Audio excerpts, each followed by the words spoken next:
Welcome to Everyday Heroes on Shaw TV. I'm your host, Leanne Evans. Today we are talking to a lady that is passionate about the history of Lethbridge. The question why is what drives Belinda Crowson to dig into Lethbridge's history. She works at the Galt Museum and gets to share her passion for history with students. I work with the students, the curriculum education, and I work with over 10,000 students a year from preschool to high school and university. And my job is to teach classes that touch the curriculum, hour to an hour and a half usually, and the students come in and they learn everything from Christmas to Great Depression to the Second World War. One of my favorite programs, we do programs in the cemetery. We have a downtown Lethbridge treasure hunt to teach about built heritage.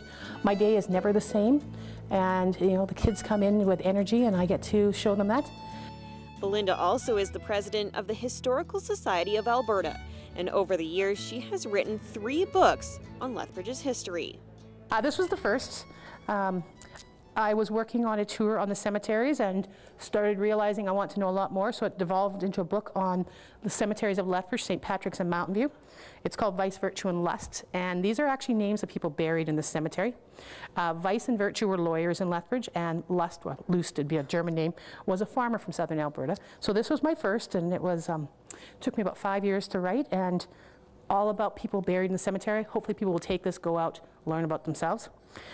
The next one was my more controversial one. This is, we don't talk about those women, about the red light district in Lethbridge. And it starts with the red light district in the 1880s, goes to 1944. Lethbridge had one of the largest red light districts in Western Canada. And this book is not intended to glamorize the red light district, but to actually personalize it and talk about who the people were and why Lethbridge was different than some of the other communities. So this one was about that. And it was interesting because I'm sure there's some people who are still upset that I wrote that. And then I wanted to redeem myself. No, just kidding. Because of my passion for teaching kids, my next one was this. So you think, Lethbridge, it is the complete history of Lethbridge for kids, but, well, the naughty bits are removed, the parts we couldn't tell them, but lots of photographs trying to get them interested. One of the books Belinda is currently working on is about the odd stories that happened in Southern Alberta. And this is one of those stories that I can put on television. This is the Lethbridge Bicycle Club in the 1890s. And the reason I love this, and it's probably some of these men, in 1894 our postmaster forgot to put the mail onto the train from Lethbridge to Medicine Hat. And it had to be there the next morning so that it could go east because the Calgary train was coming through. So 6 of the guys in the Lethbridge Bicycle Club said, we'll get it there. And so they left Lethbridge about 1 o'clock in the afternoon, slept over on the other side of Bow Island. Next morning, 4 of them, 2 of them couldn't make it, but next morning 4 of them made it to Medicine Hat by 9 in the morning and delivered the mail. Belinda feels it's important to teach students where they come from. If you don't know where people have come from, you don't know who you are. And I mean, Canada has always been on a quest for identity, and we often look outside, and history reminds us that if we look inside, we have our own heroes and stories and legends, and there's an incredible identity to be based on here, and and for kids, there's a real sense of who they are. History is also about critical thinking. Susan Burrows is the director of the Galt Museum and has been friends with Belinda for 5 years. She says the work Belinda does around the museum is incredible. Belinda's a treasure around both understanding how things work in the museum, but also providing everyone with a background in history. So I have to tell you, it's way easier to ask Belinda than it is to go look it up. So, but she also adds to and assists people with all kinds of projects here because of her understanding of local history and her editing abilities, her just general breadth of knowledge about how the museum works and our work here. Longtime friend and mentor of Belinda's, Jean Johnston, says not only is Belinda teaching the facts, she is also telling exciting stories. She does. When she speaks even to an adult group, she engages them.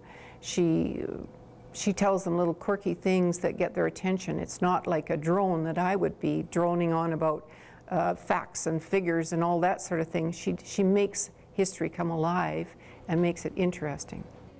Belinda says her passion is making a difference in the community through history and making people understand how we got here. I find it fun, and I like to share and the feedback I get.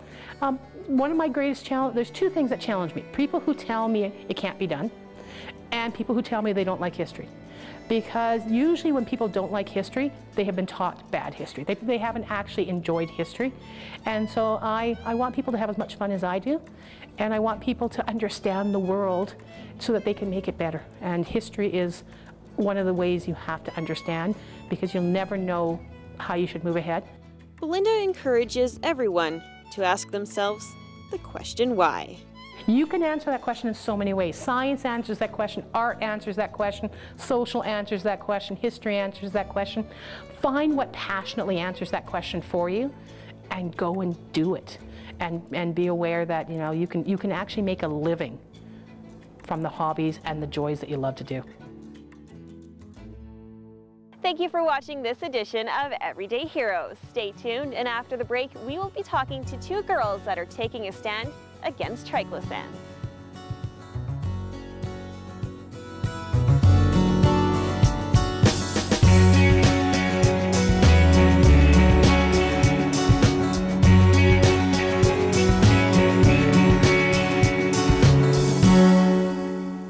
Once detected, it can be managed. But left untreated, diabetes can cause blindness, lead to amputation. It can cause stroke. And of the 2 million Canadians who have it, many don't know it. But with early detection, people with diabetes can lead long, healthy lives. So see your doctor and get tested today. Oh, hi, I'm Harold. I live in Victoria, British Columbia, and basically we went green. Things on the roof, they're like tubes, and then my guess is that the water flows through them and it gets heated. So we upgraded our house with an air source heat pump, a solar hot water system, and added a lot of insulation. The simplest way to tackle our current climate change issues are really to reduce our emissions, and the simple thing is to start in your own household. I am green power!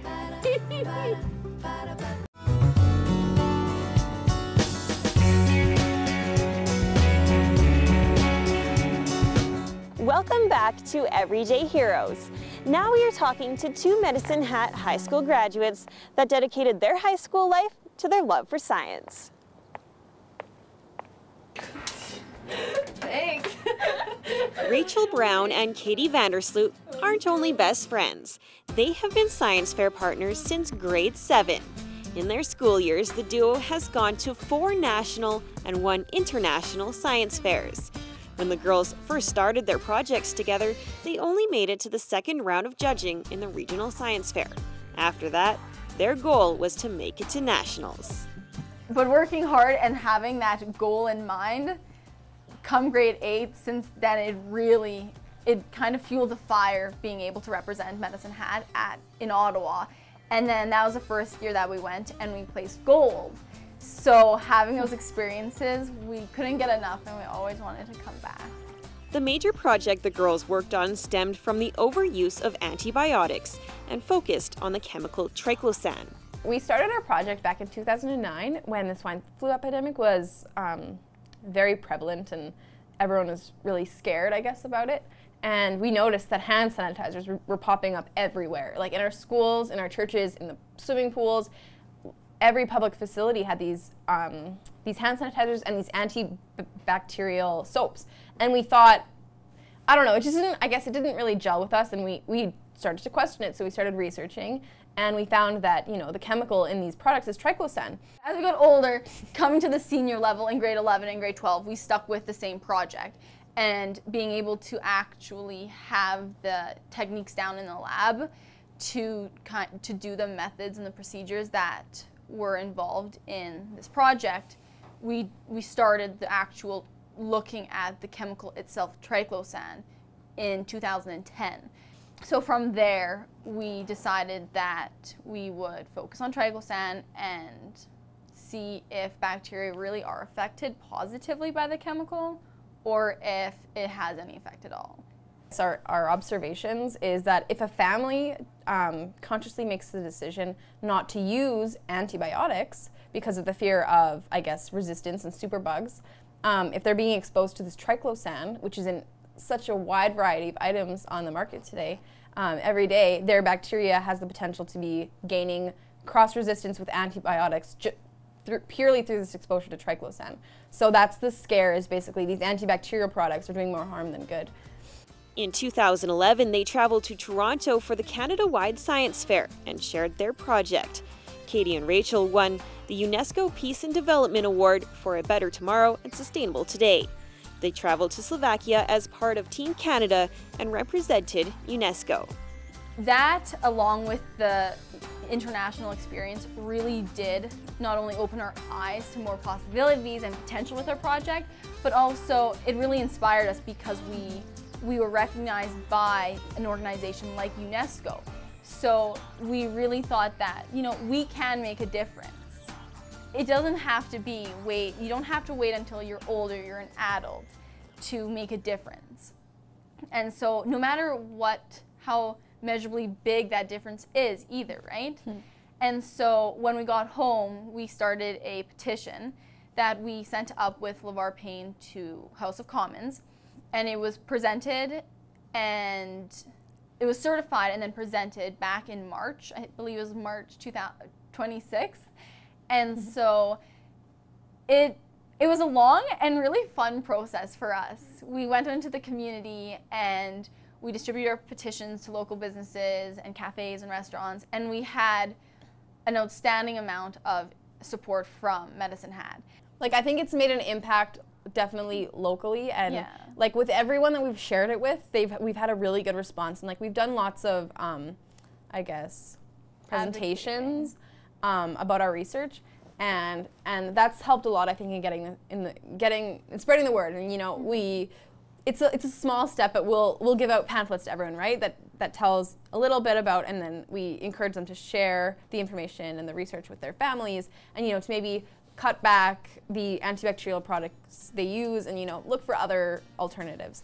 Rachel says they wouldn't have been able to get where they are without help and support. Although that, you know, it's our research, so to speak, we wouldn't have been able to get to where we are today without the community. I mean, it takes a community to have gotten us to where we were. And so, I mean, yes, you know, it's on our own drive and motivation and like passion that we start Science Fair and we see it through and we come to conclusions and we get to represent Alberta and go to the levels that we have. But I mean, it wouldn't be without the support from our families, our mentors, the community, to be able to see their smiles and seeing them be proud of us and keep encouraging us. After their experiences, Katie and Rachel made presentations to encourage other kids to get involved with Science Fair. We go out into the schools and we talk to kids about starting Science Fair projects. And what me and Katie did was we kind of branched off and we focused on showing also and bringing to light our own experiences. So when we went to schools, we always showed a 6-minute little PowerPoint on the years throughout our Science Fair experiences. We had so much fun doing it, and that's another approach that we take with presenting and getting the word out there about Science Fair and trying to get younger kids involved. I just want to encourage, especially young kids and young girls, to really, you know, to not let anything get in their way, to just go out there and be who you want to be. Don't be afraid, whether it's science, whether it's something else. I mean, like, everyone has their own things. Find your passion and follow through with it. Make a difference. Katie and Rachel are both currently studying science in university, but unfortunately are on opposite ends of the country. Thank you for watching this edition of Everyday Heroes. Tell us about your local hero by emailing us at everydayheroes@sjrb.ca. See you next time.